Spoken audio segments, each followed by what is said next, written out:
A for C, all for Christ.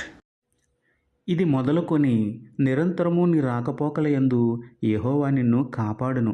కీర్తనలు 121:8. ప్రార్థన. ప్రేమమయుడ, కృపామయుడ, మా ప్రియ పరలోకపు తండ్రి, దయగల మీ నామమునకు స్తోత్రములు దేవా. అయ్యా, ఈరోజు మా ప్రయాణాలలో తోడుగా ఉండి క్షేమంగా గమ్యాన్ని చేరుటకు సహాయం చేయండి తండ్రి. ప్రార్థన చేసుకుని మీ సహాయాన్ని పొందుకుని ప్రయాణాలు మొదలుపెట్టే బుద్ధిని మాకు ఇవ్వండి తండ్రి. ఇది మొదలుకొని మీకు సంపూర్ణంగా లోబడి జీవిస్తూ మీ చేతి నీడలో భద్రపరచబడి ఎలాంటి ప్రమాదాలకు గురవకుండా సురక్షితమైన ప్రయాణాలు చేసేలా మమ్మల్ని దీవించండి దేవా. ఏ పనుల కోసం ప్రయాణాలు చేస్తున్నామో ఆ పనులు ప్రయత్నాలు అన్నిటినీ సఫలం చేయమని వేడుకుంటూ మా క్షేమానికి ఆధారమైన మీకే స్తుతులు చెల్లించుకుంటూ నమ్ముట నీ వలనైతే నమ్మువానికి సమస్తమును సాధ్యమే అన్న విశ్వాసంతో యేసయ్య పరిశుద్ధ నామములో ప్రార్థించి పొందుకున్నాము పరమ తండ్రి. ఆమేన్.